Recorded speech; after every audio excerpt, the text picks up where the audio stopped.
Welcome to 155, a podcast about punk songs. My name is Josiah Hughes. And I'm Sam I didn't know if I should say and or you do. Sorry. Oh, no, I think it's weird if you say and. What if we both say and? Yeah. What if we said the entire thing in unison? Okay, ready? Okay. Welcome to 155, a podcast about punk songs. I'm Josiah Hughes. And I'm Sam Sutherland. And this week, we're talking about Dick of Death by Pansy Division. That was cool. I kept saying the second part sort of slow, like I was waiting for you to catch up. Well, I mean, that's your part, and you nailed it. The song thanks, part. man. Thanks for letting me shine. I like that idea because as we keep doing this, we are becoming more of one being. There's a melding that's happening. There is. We're becoming goo together.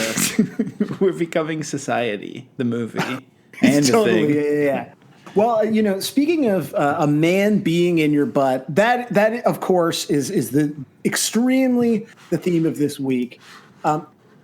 Josiah, I don't think I know exactly what your relationship with Pansy Division. I have a general sense because I think they've come up before. We're both seem very cool, surface level understanding and kind of knowledge of. Is that sort of correct? I know almost nothing about them at all. I think of them as Mint Records, and I'm glad that they are actually have done something on Mint Records. But I know they're not really. This seems like old people music. I actually think maybe all Ramones core seems like old people music to me. The more I think about it, and I think that's think of this as being Ramones core though. Like it sounds more like the Dead Milkmen to me.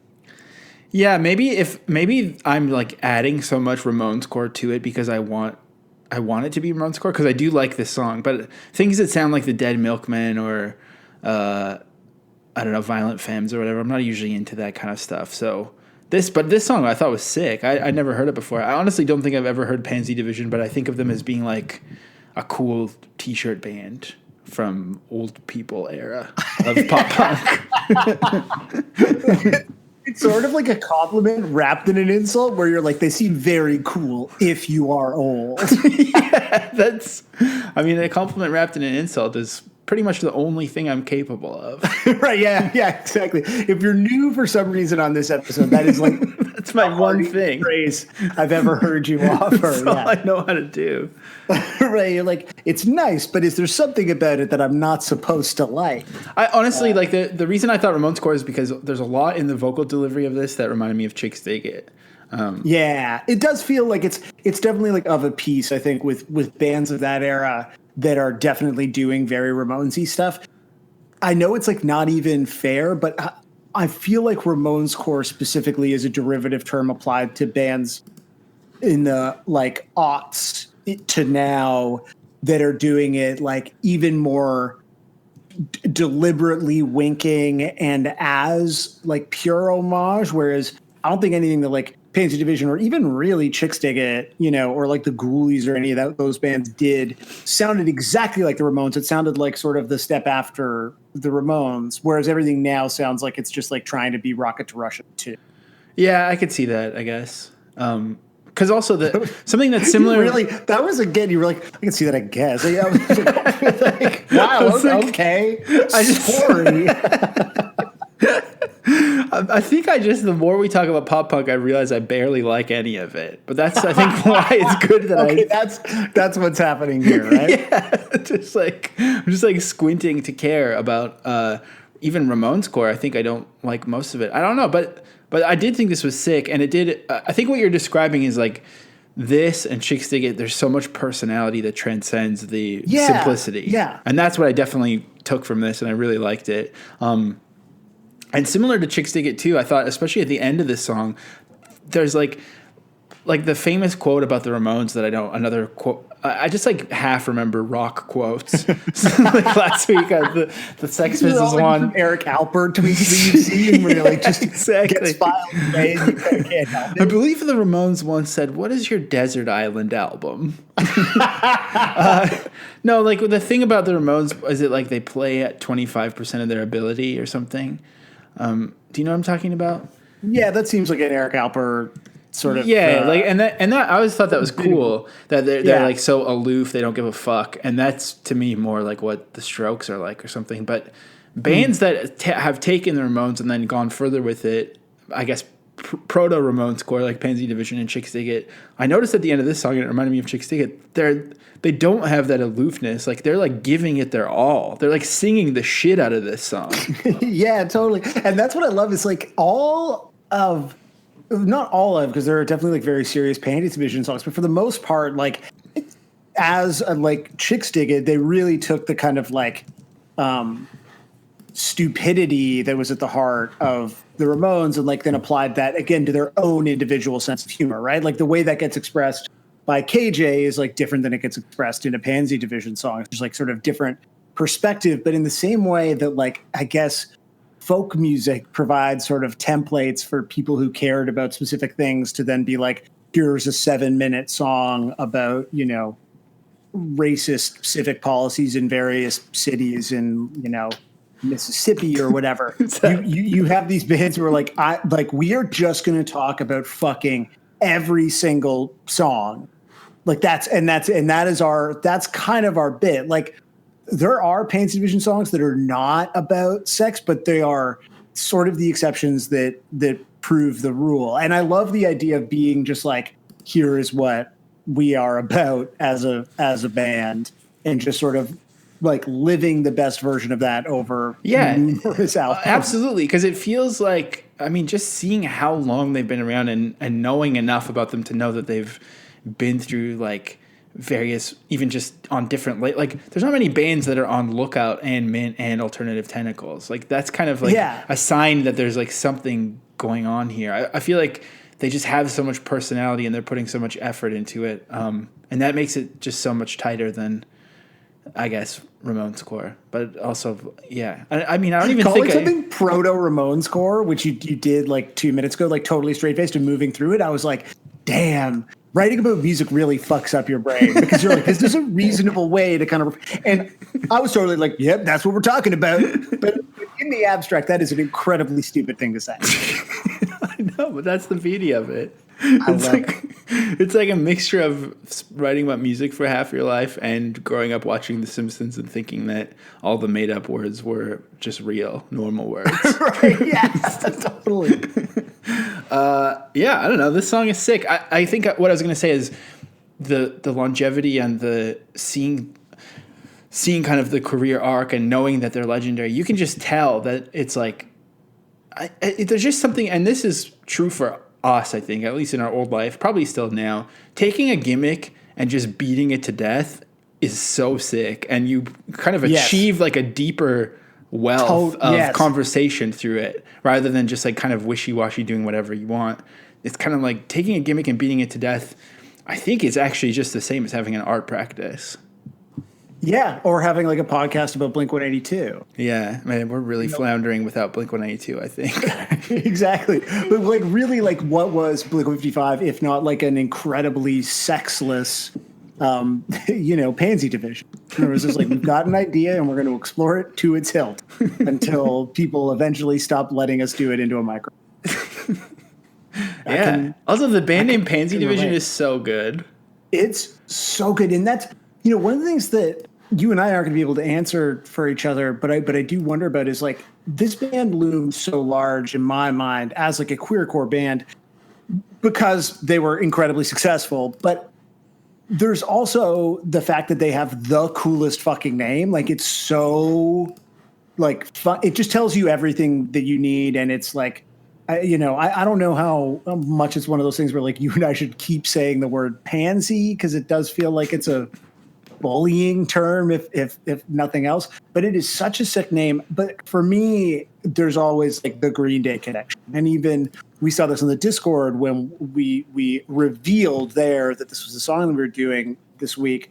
That I think for a lot of people in a certain age range, that is to say, like not the cool older people they were referring to at the beginning, this band kind of exists because of Green Day, and so this was definitely like the first queercore band that you heard of. You didn't know that queercore was a thing until you heard that Pansy Division, this band with this sick fucking name, was brought out on tour by Green Day. Like, for me, that's the reason that I know this band exists. I know there were on comps, and obviously, like, if you were into look at if you were cooler when you were younger, there were other ways to find this band, like any band. But did you know about, like, do they exist in your mind the same way they do in mine, as like they exist in my memory because of Green Day? No, they exist in my their own career, like remotely. That's just my own, deficiency. No, that's tight though. Like, that's super cool that Green Day did that and put them on. Like, what era was this? Oh yeah, because that was sort of what I was curious about, is like if this was a thing that was like cemented in your brain as in mine. So the whole thing with Pansy Division is, and in terms of like, because I think this is sort of relevant to this conversation, my like knowledge of this band basically is that I knew that they were important, and so at some point I like either like bought for very cheap at like a used CD store, or like illegally downloaded the Essential Pansy Division album, which is obviously kind of bullshit. But they were a band with a lot of like albums, and so you were just like, is that real though? Like, or is that a joke to make it look like one of those like Essential Moody Blues that I associate with the London Drugs CD department?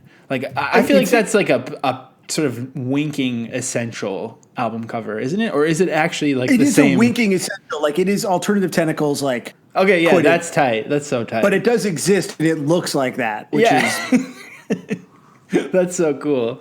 But I was like, this is the way. It's like one of those things where like everyone shits on the greatest hits, but when you're like trying to learn how to be punk or anything as a kid, you're like, I do just want the hit. I want the Essential. Mm-hmm.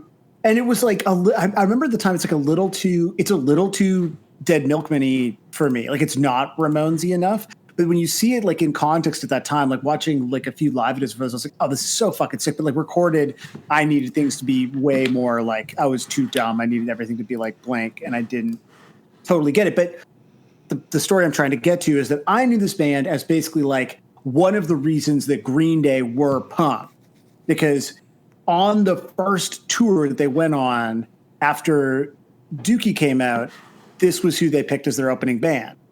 So Green Day is one of the biggest bands in the world, and instead of do what I imagine was probably being told to them in terms of like how you put a package tour together at that time, they take out not just like a queercore band or like not even just like a punk band, because like when you get into like queercore at this time, like it's a lot of bands where like politics and identity are like central to who they are. It's maybe part of what they sing about. But a band like Fifth Column, who like I equally associate with this movie, it's not like Fifth Column have songs like called The Cocksucker Club about just like a guy who always wants to fuck when he's drunk, but like he's finally just like admitted that he's gay and now he's joining the Cocksucker Club. And there are like videos of them playing this as the opening band on the fucking Dookie tour in like stadiums and arenas. And it's so sick. And so to me, this was always like, this was the thing that will like when you hear about like, oh, Green Day's actually really like still a punk band, even though they're popular. Do you know they did this? Like it became part of the Green Day lore, but then kind of by extension, Pansy Division really sort of exists.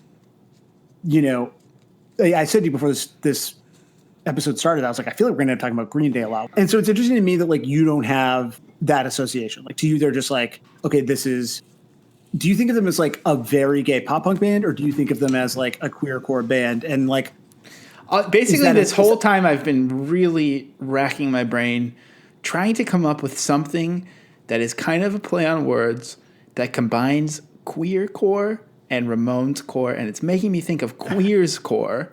And I think I'm getting close, but I still think that might get me canceled. So I'm not going to say that one out loud because it feels like I don't want to be getting into that Ben Weasel territory right now. You know, right? Yeah, that's dangerous Weasel-esque territory. I'm still just really mulling it over.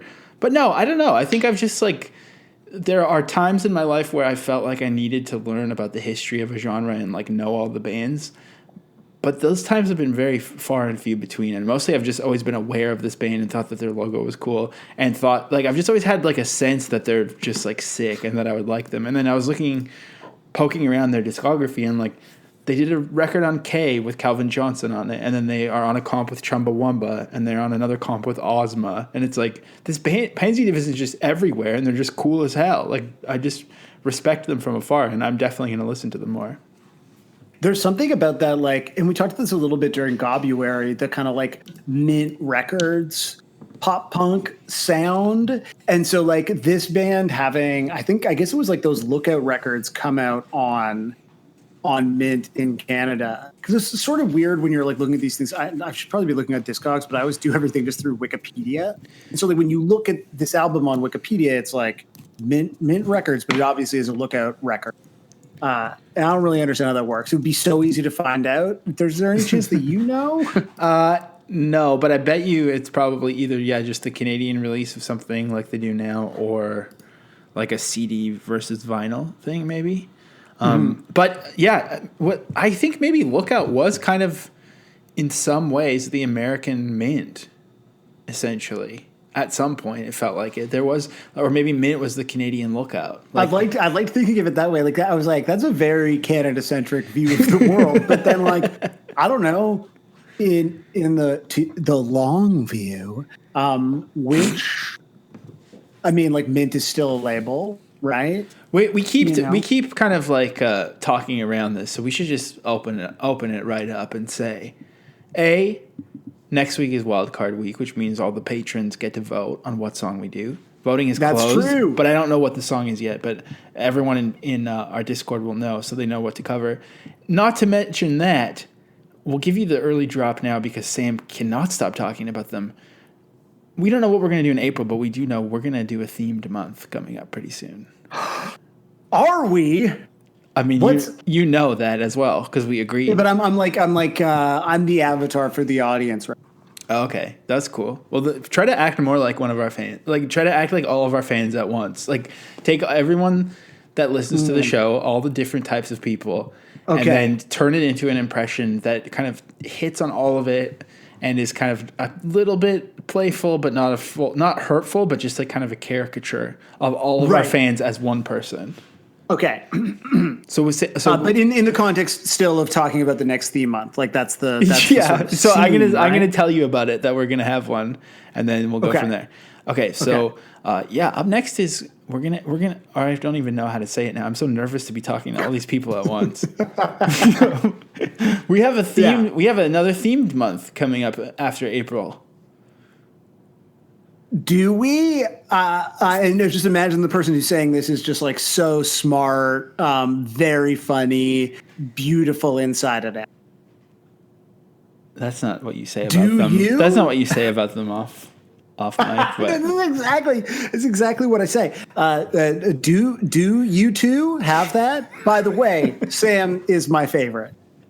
That is what a lot of them say, actually. They say it. This is. I'm speaking as the voice of all. So we're gonna after April, the month of the pod is going to be called Green May. It's good. It's really good. And if it's fun, I think we should, look at making it annual. Perhaps an annual celebration, because there's enough there. Like Gobuary, God love it.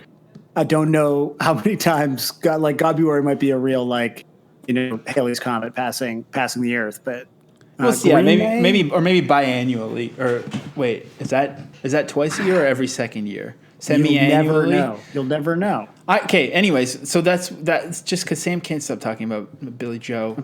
So we're gonna do that. And as I was doing that, I was scrolling back on the Mint discography to the time of this music. And this came out between. So is this on the LP? I Wish I'd Taken Pictures. Yeah. Okay. Which also, like, the cover, for some reason, there's something about this boy that it has such. That's a famous boy too. Is it? Because I was gonna say this cover has real, like, Instagram energy. Like, this just looks like an influencer's Instagram post somehow. I can't really figure out why. It's the original influencer. It's this guy. Oh fuck! I'll look it up because I was looking at it earlier. And I was like, there's no way we're going to end up talking about this.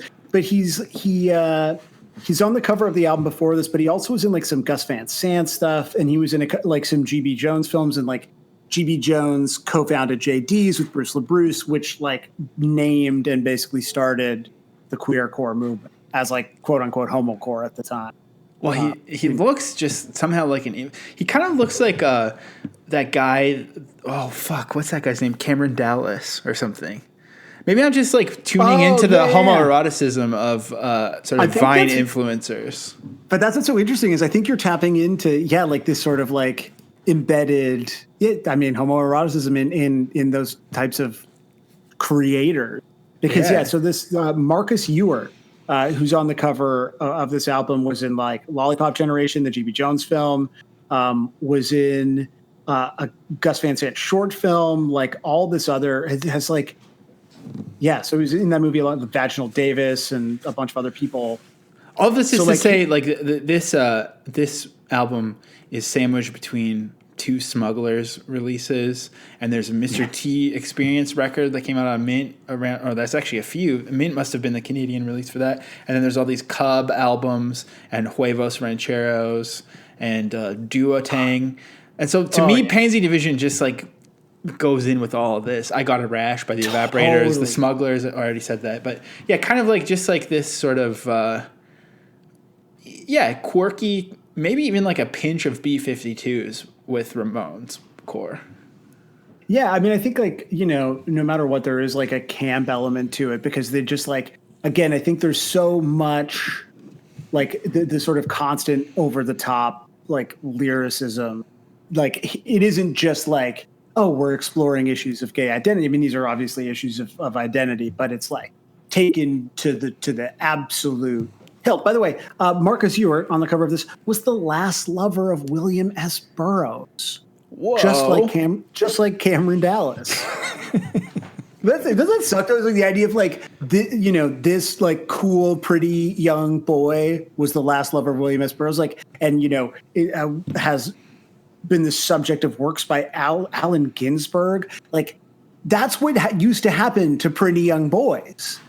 And now they're just all Vine stars. It's heartbreaking what technology has done to our pretty young boy. You sound so old right now. Like you hate TikTok. You hate the TikTok generation. There's good shit on there. You can learn a lot about the history of punk music on TikTok. That's true. Listen, I just want them to take better lovers. That's my biggest. You want to dictate what they do.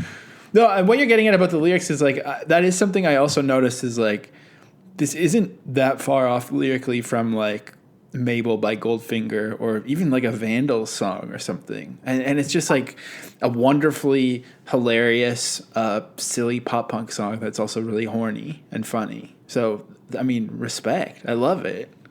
There's a bit I started to watch. There's this what looks to be really charming, like super low budget documentary that is on YouTube.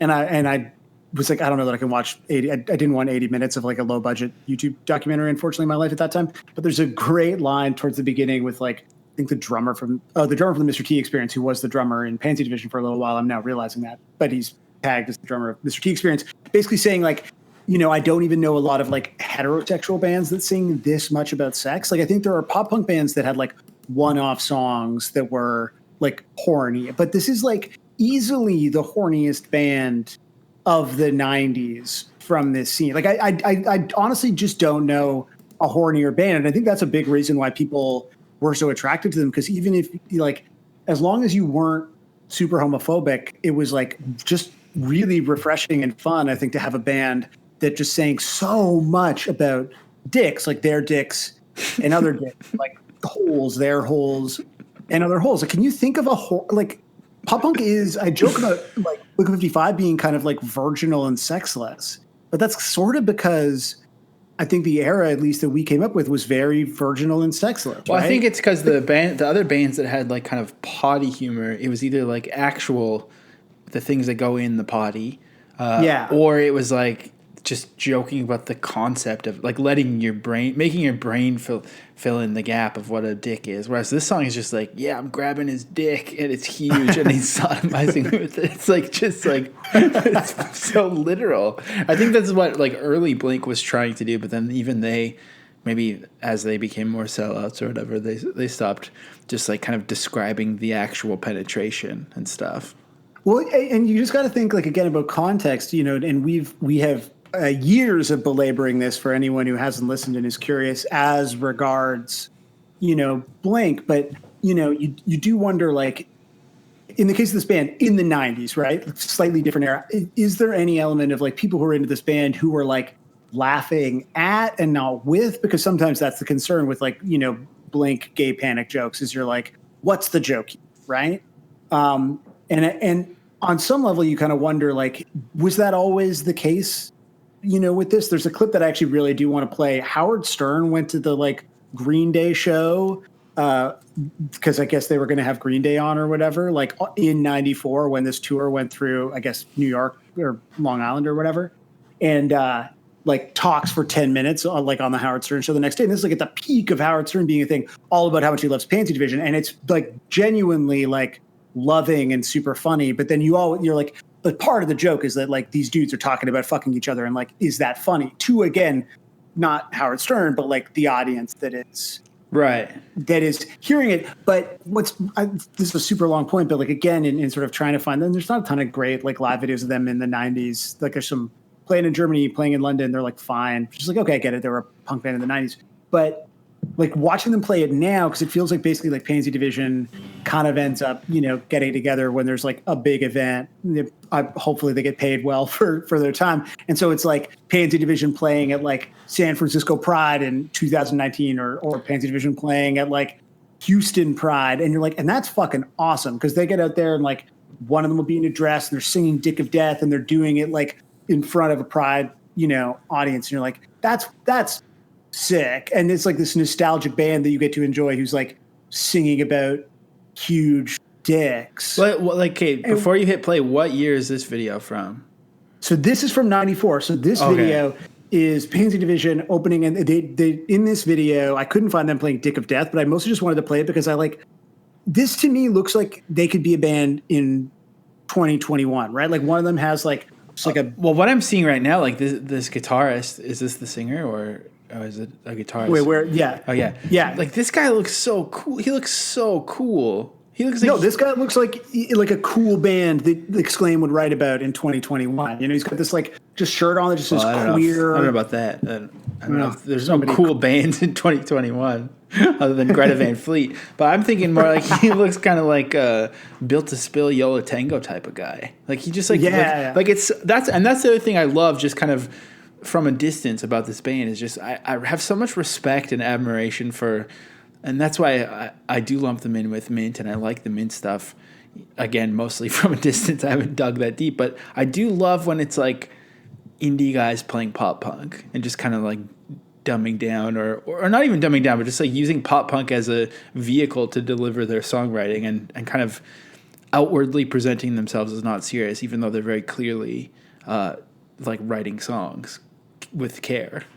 Yeah, totally. And I think like, one of the things like in terms of like how this band was founded, was John, who's the guitar player, puts a classified ad in the paper that's like looking for gay musicians who are into, I think it's like the Ramones and the Beatles. So it's like, that's exactly it though, right? Where you're, I'm interested in this type of songwriting. I love the energy of this thing. And it's super obvious, especially I think in this song, in Dick of Death, in the like, big vocal kind of bridge thing, right? Where it is this like kind of dumb fun, horny song. And again, like what's interesting, but it's like very well written and it has this like kind of like low key like musicianship to it that makes it like, more interesting than just like straight up quote unquote Ramones. Like we haven't even hit play on this video yet. And just this still of this Pansy Division guy is making me feel like Sonic Youth was too pretentious. And like now I hate Sonic Youth just from seeing this one still.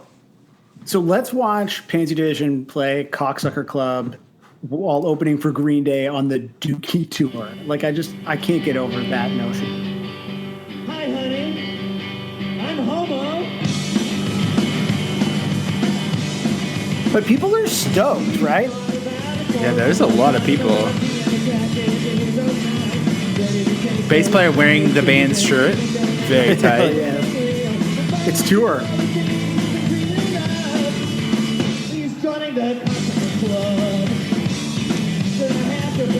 Oh, there's weed leaves all over the bass. Weed leaf on the bass.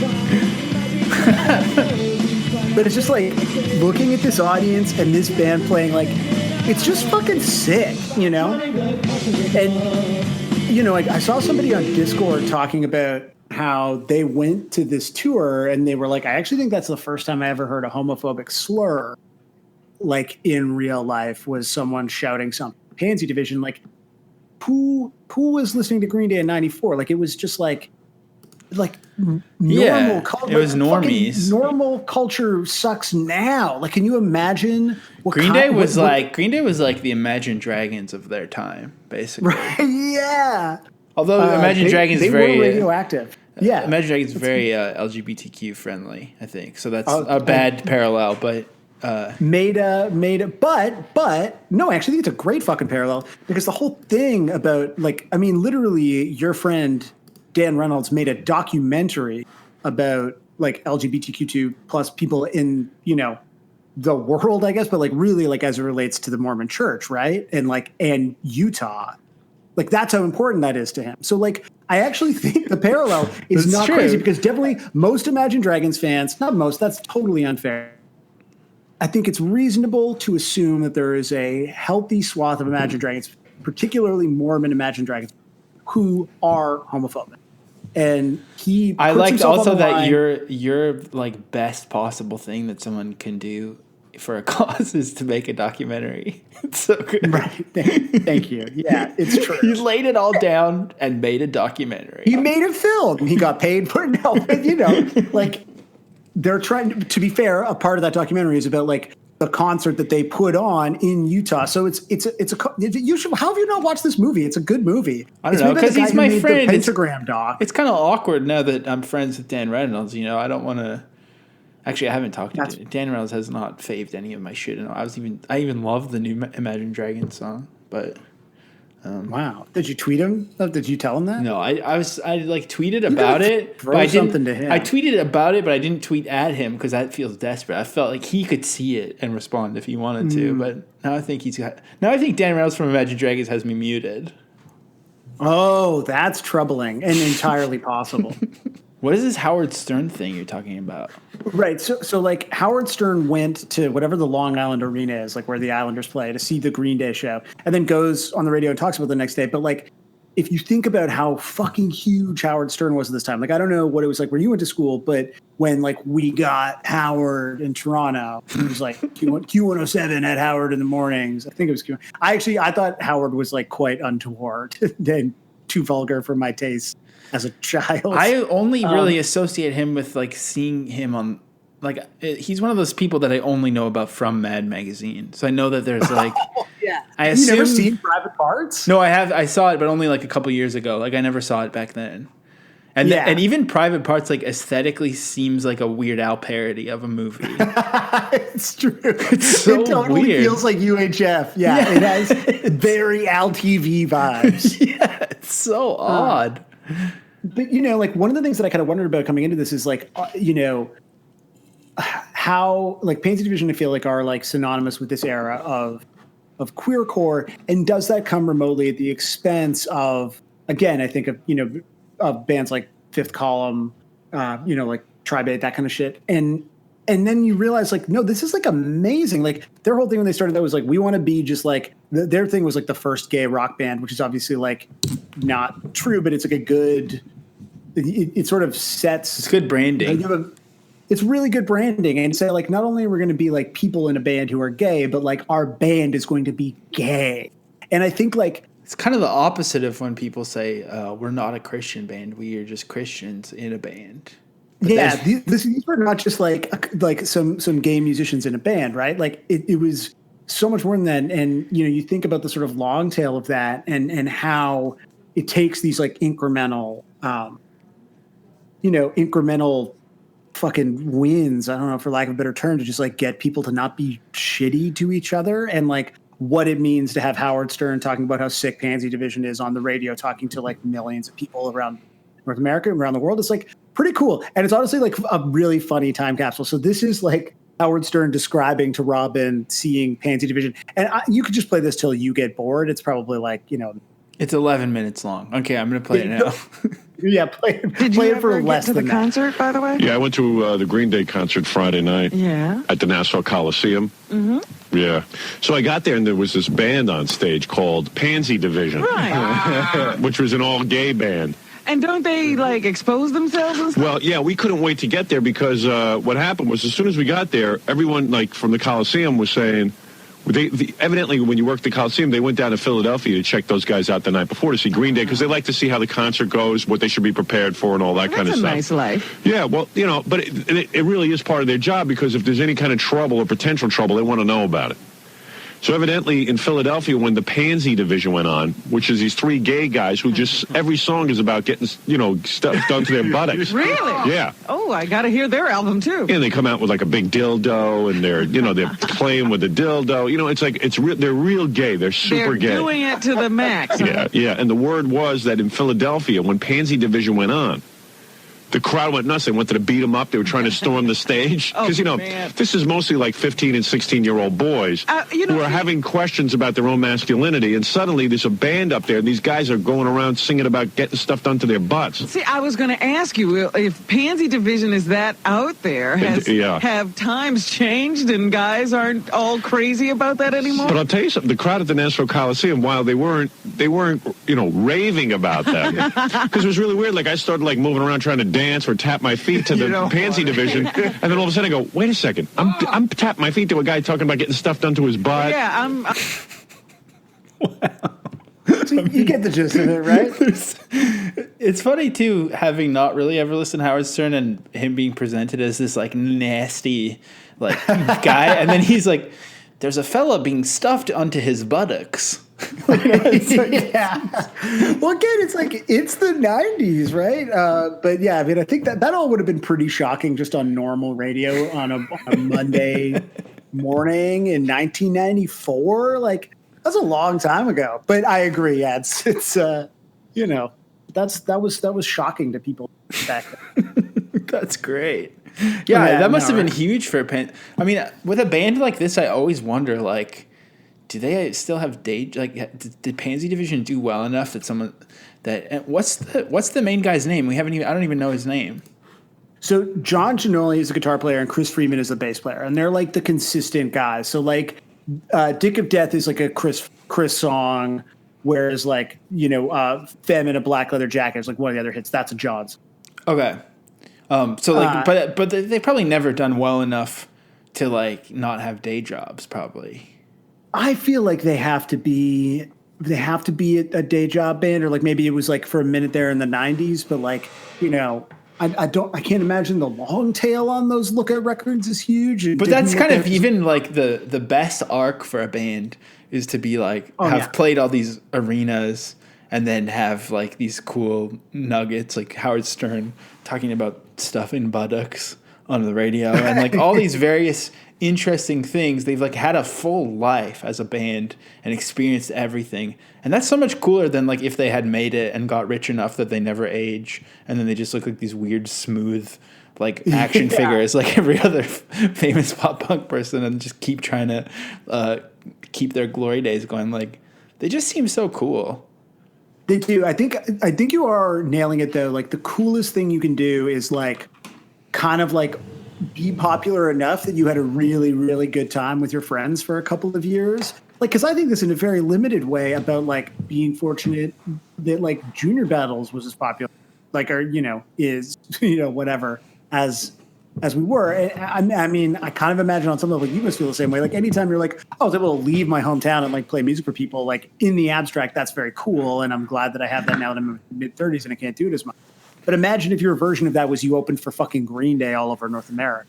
I think it's so much more than anything we've done where it's it's enough that you could make a movie about this band, but also I'm it's not comparing enough what we've done to this at all. I'm just saying for sure. It's times fucking 1,000 the way that I feel and I imagine you feel. Yeah. It's either way, it's on the same side of it where you still get to be a kind of a human being or something. You don't have to become an avatar of yourself in a way. So that's so tight. And the idea of at this point just being able to then get together with your friends and have a party every now, you know what I mean? Be hey, we're going to play San Francisco Pride you just get to fucking hang out and play Dick of Death. Like, doesn't that sound great? You know? Yeah, it sounds awesome. There's no way you load in. Like, it's all backline, right? Like, you just probably show up, drink tickets if you want them. Like, it says on their bio, it says that to date, Pansy Division has played 976 shows. The band's goal is to get to 1,000. I mean, also, that's barely any shows. Which what the fuck? It's also tight. I respect that. Pansy Division has it all figured out. No, just like show up and do it every once in a while, and keep like collaborating with all corners of music. That's so tight. Yeah. So look at the song rocks. The lyrics are hilarious. I think like that might be it. Do you have any important thoughts, big questions about Dick of Death? No, I mean, I love it. I want to listen to. Is this whole album like this? I wish I'd taken pictures, or should I listen to the Essential? The Essential is a great place to start. You know what I'm thinking? Actually, I'm now realizing I think the Essential came out when I worked for Exclaim, and that's probably why I have it. Because I got a promo copy of it. Oh, sick! That's so much darker, and now I'm really worried that I reviewed it and I didn't. That's good. So did you imagine I scathingly homophobic live on pod? You're begging me to edit your article because I could. Yeah, but I do feel like they were mine. Because I went back and I was listening to it, and they are like any Ramones core band, which I've now just accepted that's what we're saying about them. It's definitely a more is more approach, right? I did find your review. You did review it. Oh, how did I? Just tell me, is it okay? How embarrassed would I be by it? Let's see. I'm just silently reading on the pod. I know. I was like, did the call drop there for a second? Because I had no sense of humor when I wrote for Exclaim. Yeah, but also you're not doing the thing. You're not doing the thing where you oversell how sick it is. I think that's more of a later era Sam writing thing. It's factual, but it's controlled, and it's also very colorful. It's a good review. You've done well here. Oh, thanks, man. I appreciate it. That's good. You also said that one of their songs is called. Is it called "I'm Gonna Be Slut"? There must be some of these old articles transferred weird onto the website, but. I'm going to be a slut. I'm going to be a slut. You said it sounds like a horny version of The Descendants. And then Dick of Death, you said, sounds like a no-holds-barred interpretation of the New York Dolls' self-titled record. So you really were not wanting to say Ramones core back then. I was just like, what are bands that sort of sound like the Ramones desperately? Doesn't it sound like a no-holds-barred version of the first New York Dolls record to you? Because it, not to me, but I mean, when I'm in love, there's not the same I feel like I use the word preening on a reason, but there's preening swagger that on that record that this band does not possess or. I don't know. Of all the ways that you could have interpreted it wrong, though, I think you did pretty well here. So let's count the W while we can. Yeah, let's take it where we can. All right. Well, I'm excited to hear some. I'm excited to hear some covers. I'm so excited also because when we posted this on the Discord, which typically that's the way. Obviously, next week's same thing. We'll reveal it. That's the wild card week, but we're now revealing the next week's song on the Discord, and so everyone talking about having to cover the song just scream because you have to say the word just dick a lot doing the song, and so people wondering what their roommates would think and stuff. So I do love the sort of awkward position that we placed everyone in this week who lives with anyone else. Yeah, because apparently it's still very offensive to just say the word dick. Dude, it's not are you telling me everything is sound in your house? You've asked Sarah to just think of all the shit that I constantly say with my window open, right against my neighbor's wall. I mean, come on. That's true. You know what it is? It's because when I have the headphones in and I'm talking to you, I have the sort of totally fictionalized world of the pod enveloping me. Yeah, I know. That's what I do that too. I think just the people in Discord are just not fully, they haven't fully given themselves to the pod yet, but they'll get there. Exactly. You got to just like let it envelop you, because like there are times where in the abstract I'm like, imagine, because like I can hear like my landlord talk when he talks, like, you know, everything goes through the vents. Exactly. And so for 4 years I've been up here making nonsense. And like when I see him now, sometimes I think he knows. He definitely knows. He definitely knows. I've just been this whole time. I'm just, my new hobby is just clicking through all of your reviews on Exclaim and seeing what else you've talked about. It's fun. It's going to be a lot of the bands we probably talk about, you know, throughout the talk. But yeah, let's hear everyone screaming about dicks on the other side. We're going to do this this is earth-shatteringly topsy-turvy this week, because we're going to start with Todd Gillings, who usually comes at the end. I can't even believe this. Dessert for breakfast? Actually, this must have happened before, because you have described it as that before. So I've described when we do the Sclusy first as being, I just say it anytime, like anything happens. Anything. That's fair. Like, well, this reminds me of a little thing that I've done before to just keep life spicy. I think you don't even like dessert also. I didn't, but I've developed quite a sweet tooth. So you would have been right. And so in many ways, you know me well enough to know that was long the case. But you now have a COVID sweet tooth? What are you munching on, Sammy? Oh, everything. Well, my lovely mother wants to abide by the rules as they are written, you know, here in Toronto, where we've been under this sort of strict stay-at-home order since Boxing Day. And you're not even really supposed to leave your house unless it's for like an essential purpose. Groceries, dropping off medication for a loved one, these sorts of things. And so she's decided that if she bakes for my sister and I, she and my dad can drive to our houses and drop off like food in our alley. And then it's like essential. It's medicine. Mommy's medicine. Delivering medicine to me. And so like we went from like never having sweets in the house to just like piles of like lemon squares and muffins, and like it's just out of control. And so like literally every day I'm chiseling away at this mountain of like, you know, mom treats that have been sort of lovingly bestowed on me throughout the pandemic. It is fantastic. But I mean, I think a muffin, absolutely, I am pre-diabetic now. A muffin is more of a breakfast than a dessert for breakfast. I'm still calling bullshit on your love of dessert for, that's just breakfast pretty much. Right, yeah. But like a muffin slathered in icing, you know? But it's called breakfast. It's really that's breakfast. What is the difference between a cupcake and a muffin? All right, let's get into these fucking covers. So we got Todd Killings. Todd Killings, aka John, the absolute legend, has not been, I think he missed one episode.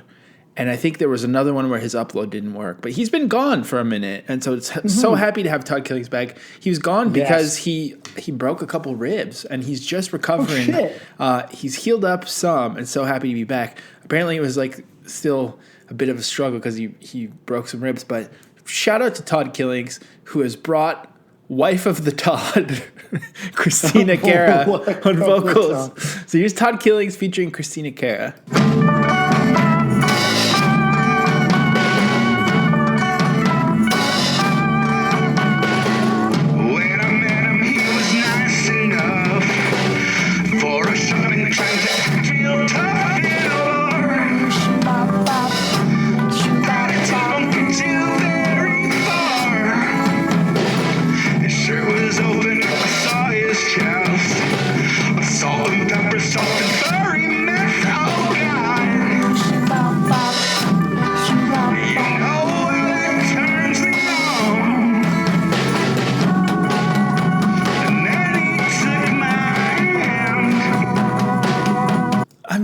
Incredible.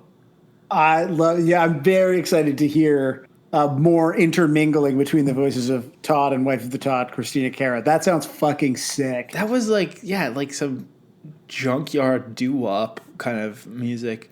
I starting to like, when I think about the pod, which is always 100% around the clock, I'm starting to dream about like, what if we became a record label and all these people, we could just put out LPs for them? What would a Todd Killings pod LP sound like of originals or like all these artists? Because that's such a sick idea. Because like the depth of the Todd Killings over.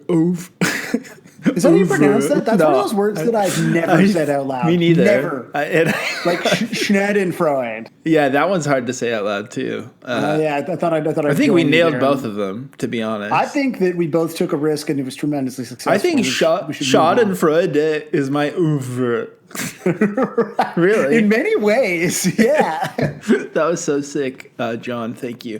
Up next is Slow Thing with Dick of Doom. Ooh. And the stems came from Unentitled. So, again, in the Discord, the user Unentitled is graciously providing stems each week if you choose to incorporate stems into your cover.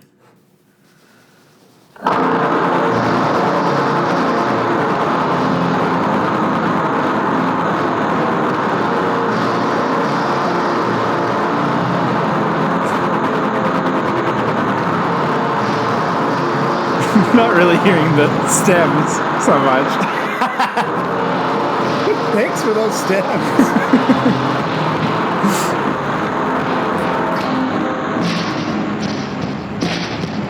It's definitely art as fuck, though. Yeah. It's kind of further proving my initial thought that Pansy Division is like a Brave New Waves pop punk band. Oh, yeah. Okay. That is exciting. Bogging, Dick of Death, and this is Matt from DRMC for the bass. I mean, they're all just constantly collaborating. Love to see it.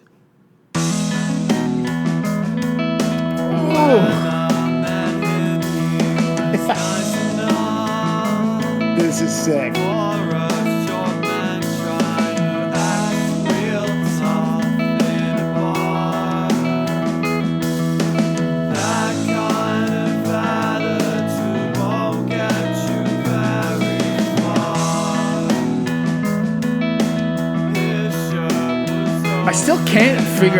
I still can't in my brain like figure out how this kind of music happened at the same time as the other kind of music and how incongruous they sound when they're combined.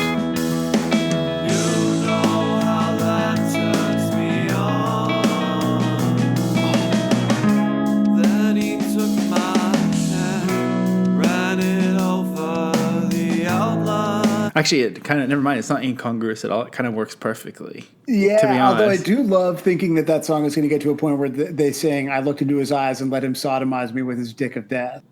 Like this is like the range that this sort of music is lacking right now. Like, you know what I mean? Like, okay, so there's a horny Ramones band. Like, why can't there be horny American football? That's like, true. I actually want all, like, I think there's something to this. Like, why is there only a pop punk Pansy Division? Like, there really should be a straight up Pansy Division for every genre. That's true. Yeah, and I think like Midwest emo would be so much better if the lyrics were like more stupid and silly. Yeah, it's like, because instead of like listening back to it and being like, ooh, I was a little earnest at that time in my life, but like, you know, that's how I felt. It's like, great to know this, and the guitar parts are great, you know. And instead of being like, damn, I was horny as a teenager, like this is intense. Or just like, yeah, like funny Chicks Diggin' style songs about like various like stores in your hometown. Bullshit. My Girlfriend's Dead. Actually, My Girlfriend's Dead already could easily be a very dark emo song. That makes sense. Oh, yeah. But yeah, everyone's having everyone at my restaurant. Like you get that. That was tight. I'm lucky that the turnover's high. Anyway, sorry. It was sick. Shoes Robinson. I love his dick of death. Shoes says, I wanted to use keyboard instead of guitar, but I can't play piano. So I wrote the chords by just putting my hands in random places on the keyboard and moving my fingers around until it sounded right. It took forever. It's pretty different from the original song. Sick. Okay.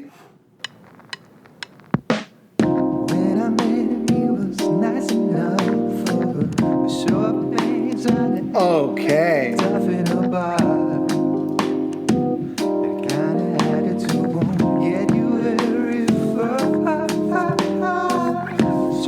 This reminds me of like I know everyone was mad at the phrase PBR&B or like hipster R&B or whatever. Oh, but it was so evocative. That's a great I know phrase. it was so vibey, but like around that time or right after, some of the New York electronic people also were doing that kind of stuff, and this reminds me of that. It kind of reminds me of this band that I love that I'm going to pronounce wrong called Autre Nouveau, and it has that vibe to me of just like extremely sexy indie R&B. Yeah. I also think like PBR&B was a great turn of phrase because it's, you know exactly what they're talking about. Like I get that people think that it's like rude, but it kind of just is what it is. Like if anything, it reminds me of, because it's like a little over the top. Like it, like that was fucking sick, but like it reminded me of like what's his name, Remy Shand. You know, Yeah. Like a message from my love. Like that was. It was just like, you know, because the song I think is like so like it's a little much. That's so great. How do we get like your boss to turn the pod into just like a imprint? You know, like how do we get like, let's just like do that.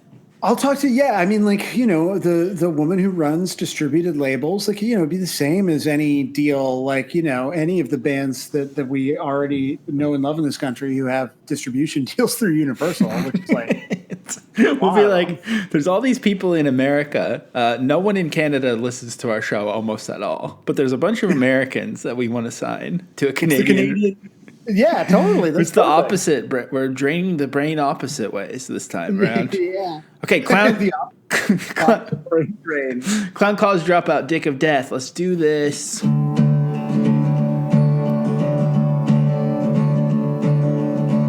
a man to me was nice enough for short man trying to act real tough in a bar. That kind of attitude will get you very far. I mean, this is great. It's perfect. I will say, in terms of like very gay love songs that sound like this, this really brings out this like 69 love songs kind of ness to it. Yeah. It's quite sick. He had the dick of death. He had the dick of death. I wonder if songs that are a little bit silly do transcend and are more malleable, like the Mika Miko song last week too. It just fits so perfectly into all these places. Because everyone loves someone who can kind of like wink a little bit, right? Yeah, like, I think it's a very easy way to make yourself like likable, right? Is to be funny. It's more. I think it's more human too. It's like more like other people are trying to pretend that they're like all serious about stuff, but the reality is, if you love getting fucked by a dick of death, that's what you're going to talk about, and you're going to be cute about it. Well, and that's what I think again is like so great about the song, and different than say like a Blink-182 like sodomized by a dick of death type kind of joke song, is that like the joke here is more like, I guess, calling it the dick of death, but like ultimately like that's the joke. The joke isn't like, oh man, I got fucked by a guy. Like right. Sometimes that's the punchline, but like there isn't a punchline here. It's just like, oh man, like again, watching live videos, it was just like them being like, this is a song about going home with a guy and he's got a huge dick and it rules. Like, and everyone is stoked in the crowd, and like that's it's not that it's like even funny so much as it's like it's so fun. Yeah, exactly. We're both saying the same things and agreeing with each other. The meld is complete. Yeah, man. We're full society now. This is the Earnest Umbrellas. So this is a lot of explaining. This is Ernest Them. Yes. Who is one person who contributes regularly. And then it's the Golden Umbrella Stance, who is the guy that writes songs having never heard the original. Yes. But this was... I can't remember now if Ernest Them is also the person who is constantly going under the sea in a submarine. I think this is, yeah. So I'm pretty sure they were talking on Discord about how they were about to ship out. They were in quarantine, like in their sort of like before you go to sea quarantine hotel. And this is again one of these things. I'll sort of float in and out of the covers channel because it's like a lot of people like organizing stuff. And one of the things that seemed to be happening was I think them being like, hey, I could do a vocal take in my hotel room, but that's really all I can do. If somebody wants to put vocals on it. So I feel like this is basically Ernest them on their way out to sea, and then Golden Umbrella Stands filling in an instrumental around that. Which is fucking sick. Just somehow it makes perfect sense to us also. Yeah, like I of understand course. what you just said. Yeah. Like it's just like this is how it is now. Hey, I'm about to go into a submarine. Can you do something with my vocals of Dick of Death that I recorded? Yeah, in my quarantine hotel.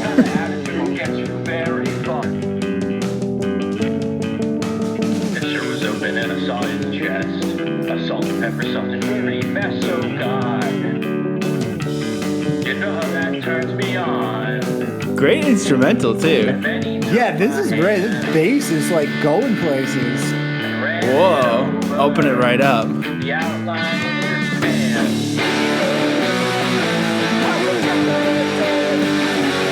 Oh, it's like chuggy Pixies there. The verse was very Pixie. That ruled. That was so sick. So that's like a big, like there's a lot of remote stuff happening. That seems like somehow the most remote in terms of, from the bottom of the sea to our ears. Okay, up next is B Left, who is just, I barely know what the WE charity is, and you always explain it to me, but this person is just constantly making the most terrifying 5-minute audio collages involving Justin Trudeau and various Canadian scandals. And I'm really excited to hear it. So this is B Left with Craig K cruising LinkedIn for Ben's chin. We times SNC times JT version. What was the role exactly of Mr. Chen, senior advisor to the Prime Minister, in setting up this program? I already feel so sick. I don't think he had any role in that. Mr. Is that the answer for both of you? Yes, that's correct. This is also a very hard pan for those at home. Yeah, how is this going to sound? Like, how is this sounding to you right now, the listener? Not that I'm aware of. Then why did you send him a message on LinkedIn on June 27th saying, "Hello, Ben. Thank you for your kindness in helping shape our latest program with the government." Usually there is a little bit of the song in these. Sure. So I sent maybe that's what's happening in the background, but it's just people so on LinkedIn before that. reconstructed, So that we can't messages went recognize out. it. My EA sent them to people to join on LinkedIn, and he was one of them. Yes, This is really good. sorry, EA did. Craig. This is See, I told your you they're message. more of a Mint Records band with all this CanCon in here. Yeah, that's true. Very, very minty. Well, that's good. I hope our international audiences are really learning something about Canadian political scandals through this series of coverage. I don't want you to explain it to me in any way, but like, should I know about the WE scandal? No, I mean it's we. So like, no, it doesn't matter. None of it. Okay, Pansy Division, great name. Dick of Death, synth mix. Yeah.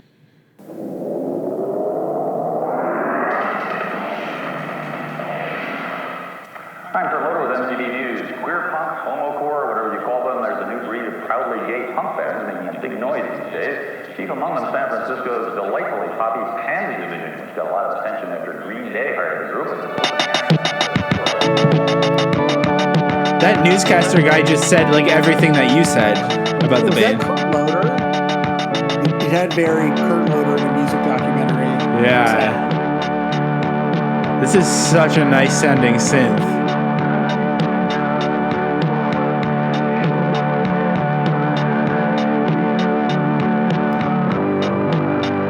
Oh, this is lovely.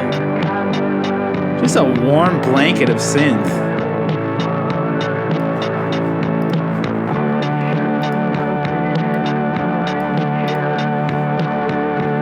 That's beautiful. I want to wrap myself in those synths. Yeah, like the vocals were so low in the mix, but secretly, that's what I always love. in I music. know. I want to be squinting at the vocals, I love when they're just become another instrument that you could barely hear. So Yeah, nice. it's just textural, Yeah, exactly. All right. Bill and Sebastian, back to Twee, because Bill and Sebastian did the sick Cold Wave Mika Mika one last week, but ultimately the Bill and Sebastian tribute name is really belongs in the Twee zone.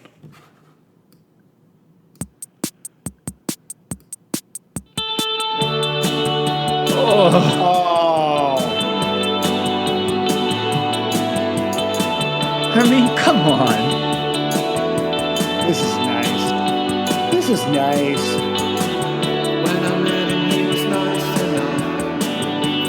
Come on.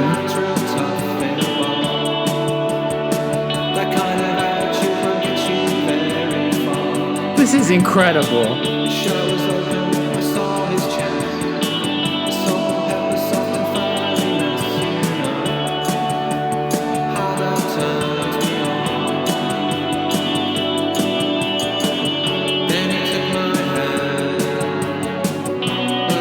I want to get to the dick of death line. Oh.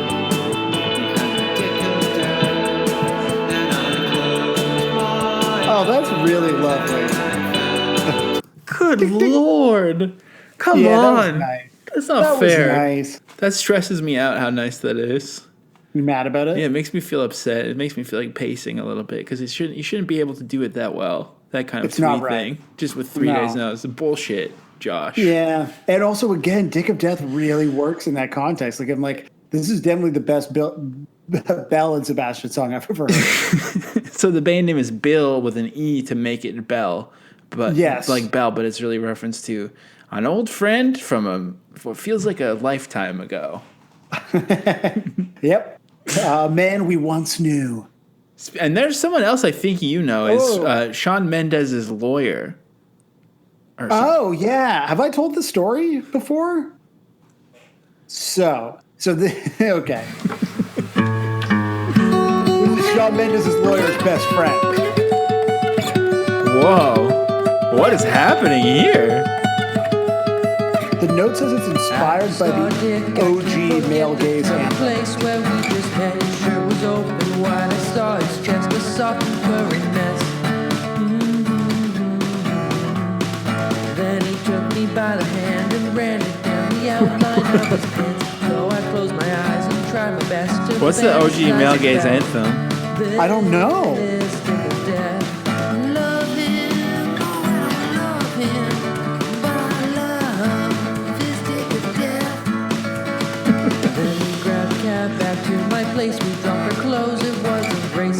Oh, it's Beatles, I think, because there's the artwork is Beatles imagery. So. Oh, okay. Did the Beatles invent male gaze music? I guess. I mean, the Beatles invented everything. They invented distortion. That's the verb. It's that is. I've just seen a face by the Beatles because it's a falling. Yes, I am falling. Now, what are the lyrics to? I just went to. Took the morning off to go mail all of the pod merch. That if you didn't know about, it's because you got to get in the Patreon, baby. Ooh! But it was the first time in forever that I've been like driving during the morning, and I happened to be listening to Tom Power on Q, CBC Radio Q, and who's Tom Power? Did he mention that he is a musician too? He was introducing an interview he did with Ringo Starr, which was like, first of all, Ringo Starr's new EP is called like "We Be Zoomin'," and all the songs are like, "I'm zooming with my friends on Zoom." Like, now listen, Ringo fucking. I remember this was long enough ago that I was like watching a late night talk show like on television. Maybe the only excuse for that could be like it being in a hotel or something, but. Ringo came out to promote his new album, which was called "Why Not?" And I was like, I feel like I've talked about that on the pod before. I think it's so fucking funny. Tight to just see, and then the interview is like, "I love that I can go on Zoom and Zoom with anybody," and we made a little song about it, and then it's just like zooming away on Zoom. But Tom Power kept being like. Yeah, Ringo Starr, you might know him from, and then he named all the Ringo Starr projects, and then he's like, or you might know him from something else. What does it say here on the sheet? Oh, what are they called again? And it's like, oh, it was just making me really want to swerve into a median in my commute auto. I think at this point, joking that you never heard the Beatles, we gotta retire that. Yeah, I guess in defense of that show, it's like it's really not for us. That's the only thing I can think of. Like, yeah, that's why I only ever hear it when I'm like running an errand. It's like your car, right? It's like Dr. Oz when you're at the dentist's office. You're like, good Lord, no wonder old people are so fucked up if they're watching this shit. Yeah, like this is not, if you're getting all your sort of cultural, touch points from Town Power and all your health info from Dr. Oz, like, this is why we have coronavirus. Like, this is why there's a pandemic, because of those two men. Up next is Gosh Dang, also featuring Ern Esthem. So we got some mileage out of the Under the Sea vocal track. Yes, everybody taking a trip. We're zooming. Oh, Here we really? are. Getting the ocean vibes going. I like to think those are authentic field recordings from Ernesta. Whoa. This kind of sounds like a submarine synth. Yeah. Watch Ern Esthem isn't the underwater person, but I think they are. I think so. They are now. Oh, yeah. Confirmed the underwater person.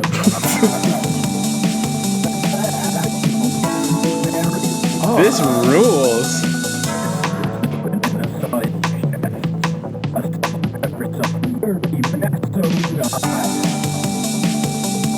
I have no reference point for what this sounds like. No. Gosh dang, I assume this obviously means, I think you're on the Discord. What? I would love to know what the point of reference was on that. Because it's that's beautiful. So cool, and I don't. It sounded like the vibe of an Encarta CD-ROM or something, or like that kind of, that, like almost not vaporwave, but like from before vaporwave, like CD-ROM wave. The things that got cobbled together to form like the foundation of vaporwave aesthetics. Like it actually sounds like that thing. So sick. That's very fucking cool. All right, now we're having breakfast for dessert or breakfast for sort of in between. It's not the last cover, but it's closer to the end, and it's normally the one that goes first. We're having breakfast for aperitif, maybe. Yeah, breakfast for aperitifs. Yeah, just getting crazy. Here's Baby Tyler. Oh.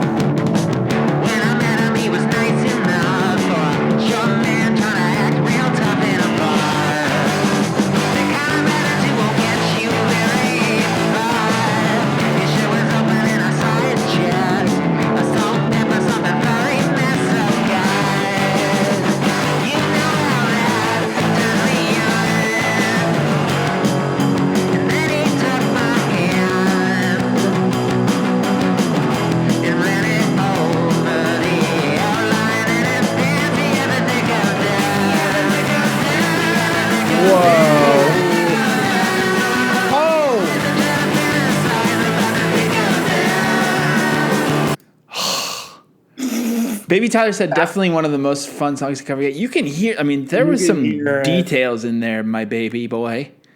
that was hearing a baby sing about the dick of death. That I have concerns about. Naughty. But beyond that, yeah, it's extremely naughty. For a baby, it's more of a dick of life, I guess. Ooh, wow, that's true. Damn, it really makes you think. That was really good, Baby Tyler, and that was so sick. I loved it a lot. Here's Burnt Lands, second cover, first time trying to proper sing. Hell yeah.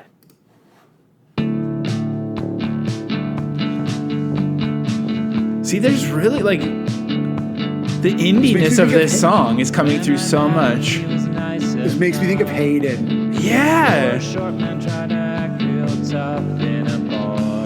Are you kidding me, Burnt Lands? First time trying to sing? This is very fucking sick. You're an icon.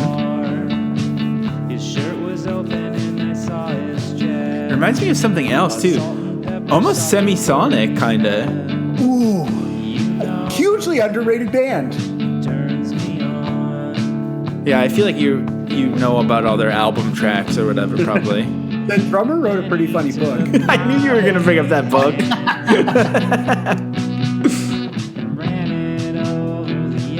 This is such a good singing voice. It's like so simple.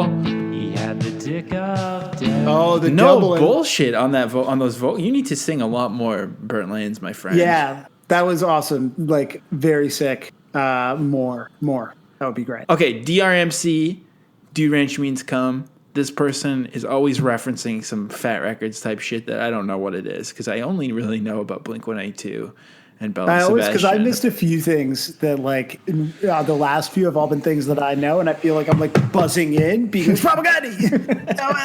Okay, I'm not a poser. Let's see who buzzes in first. Pansy Division. Oh, so good, whatever it is.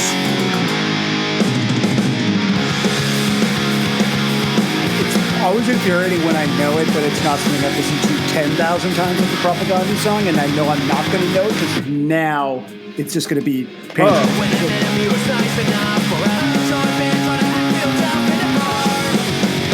That sounded familiar to me.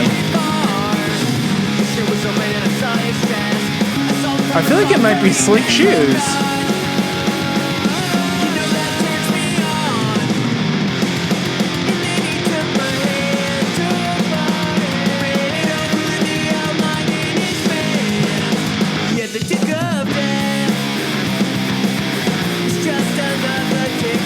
Oh, it's just another Saturday. What's that song again?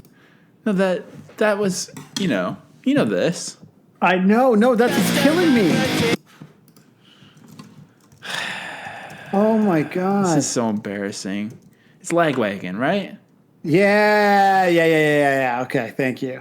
May 16 by Lagwagon. I mean, you're supposed to know that. I don't need to know that. I'm fine to not know, but you're the one who knows everything. Listen, I'll be honest with you. I'm gonna edit it. Let's both be like, let's just do it. And I'll edit it into the song. Okay, ready? Okay, yeah, go.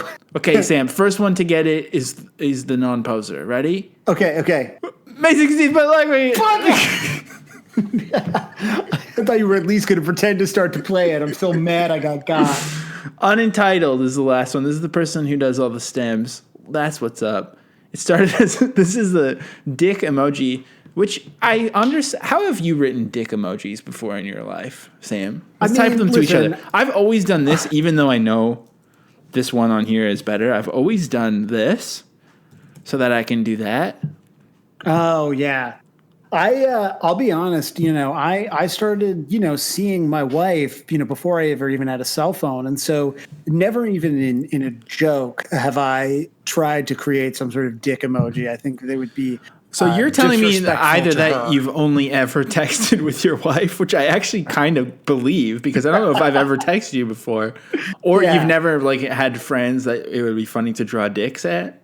I think it's that's between you and your wife. It's between me and my wife. It's not. So I've really crossed the line here. Honestly, I think I'm a little like I'm like, wow, does Sarah know? Well, please don't tell her that I did listen, this. My mother is Protestant, so that's probably has something to do. It started as a Dick of Death cover, but it sounds like Under the Sea from Little Mermaid is drawn with another kind of dick emoji that has a D on it instead of the kind that I do, which is a... Oh, yeah, you do the point. See, I think the D tip looks more like that. That's not... I guess that's sort of what the tip of your dick looks like. The greater than symbol. I think it should be a less than symbol, though, eh? Oh, man. It's true. Oh.